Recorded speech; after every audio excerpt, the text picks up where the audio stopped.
Rapid infotainment کے معزز دوستوں، اب تمام دیکھنے اور سننے والوں کو السلام علیکم۔ دوستوں، چائنا میں ایک ایسے حرم کی دریافت ہوئی جو 1.5 لاکھ سال پرانا ہے۔ مصر کے اہرام کو بھی شرمندہ کرتا یہ حرم کیا کسی ٹیکنالوجی کا شاہکار ہے؟ اس حرم میں ایسا کیا ہے، یہ دیکھ کر سائنسدان سر پکڑ کر بیٹھ گئے۔ معزز دوستوں، دنیا بھر میں ایسے عجائبات موجود ہیں جن کے بارے میں ابھی تک انسان پوری طرح سے نہیں جان پایا۔ ایسے ہی ایک دریافت چائنا کے صوبے شنگھائی میں ہوئی ہے جس نے ماہرین اور دنیا کے تمام سائنسدانوں کو حیرت زدہ کر کے رکھ دیا ہے۔ یہ ایسی دریافت ہے جو ہمیں یہ سوچنے پر مجبور کر دیتی ہے کہ آخر ہم سے پہلے اس دنیا میں جو لوگ آباد تھے وہ کس حد تک ترقی یافتہ تھے، اور اس دور میں ان کی ٹیکنالوجی اگر موجود تھی تو پھر آج اس دور میں وہ ٹیکنالوجی موجود کیوں نہیں ہے؟ آج کا انسان اس قدر ترقی یافتہ کیوں نہیں ہو سکا جس قدر ترقی یافتہ چیزیں ہمیں آثار قدیمہ میں مل رہی ہیں؟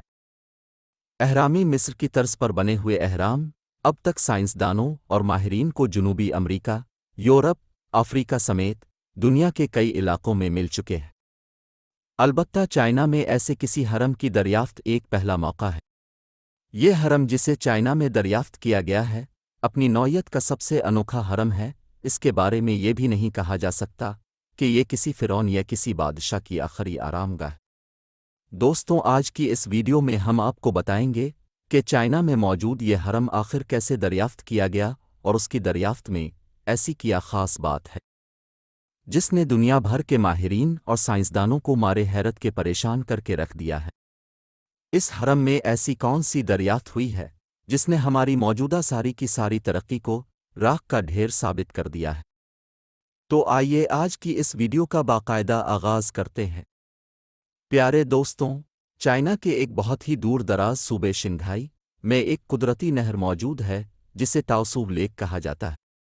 یہ صوبہ شنگھائی وہی صوبہ ہے جس میں چائنا کا مشہور ترین شہر شنگھائی بھی موجود ہے۔ البتہ اس صوبے کے جس حصے کی ہم بات کر رہے ہیں وہ انتہائی سرد اور غیر آباد ترین علاقہ ہے۔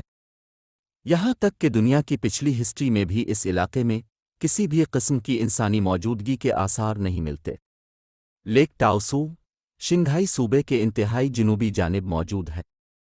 اس ندی سے تقریباً 260 میٹر دور ایک حرم کی شکل کا پہاڑ ہے۔ سن 2010 میں چائنا کے مشہور آرکیالوجسٹ یعنی ماہر آثار قدیمہ بائے وو نے اس پہاڑ میں ایک انتہائی عجیب و غریب چیز دریافت کی۔ اس پہاڑ کو ماؤنٹ بائے گانگ کہا جاتا ہے۔ ماؤنٹ بائے گانگ کی ایک سائڈ پہ ایک ایسا غار دریافت ہوا جو ٹرائنگل شیپ میں بنا ہوا تھا، جیسا کہ آپ اپنی اسکرین پر دیکھ سکتے ہیں۔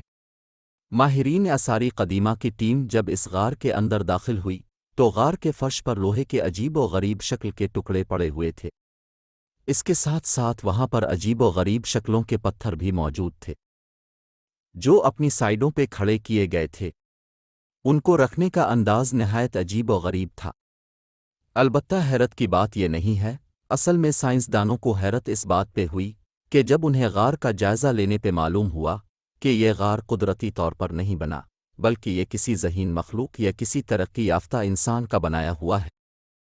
صرف یہ نہیں بلکہ ان ماہرین کو حیرت کا اصل جھٹکا تب لگا جب انہوں نے غار کی دیواروں میں بڑے بڑے لوہے کے پائپ دیکھے۔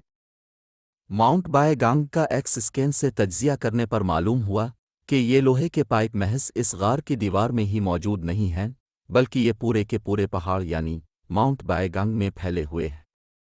ان پائپوں کا سائز اوسطاً 18 انچ کوتا سے لے کر اس حد تک چھوٹا ہو جاتا ہے کہ محض ایک چاول کے دانے کے برابر رہ جاتا ہے۔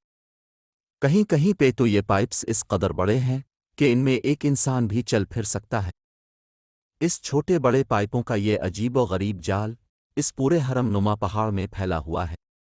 اسی ایکس اسکین کی مدد سے یہ بھی معلوم ہوا کہ یہ پہاڑ بھی دراصل قدرتی پہاڑ نہیں ہے بلکہ یہ بھی انسانی ہاتھوں کا تراشا اور تعمیر کیا ہوا ایک حرم ہی۔ البتہ حیرت کی بات یہ ہے کہ اس پورے پہاڑ میں کسی بھی قسم کا کوئی ایسا جوڑ نہیں ملتا جس سے یہ کہا جا سکے کہ یہ پہاڑ کہیں سے پتھر لا کر حرم کی شکل میں تعمیر کیا گیا ہے۔ اس پہاڑ اور غار کے ساتھ ساتھ اس میں موجود لوہے کے ٹکڑوں اور لوہے کے ان پائپس کا تجزیہ کرنے پر یہ معلوم ہوا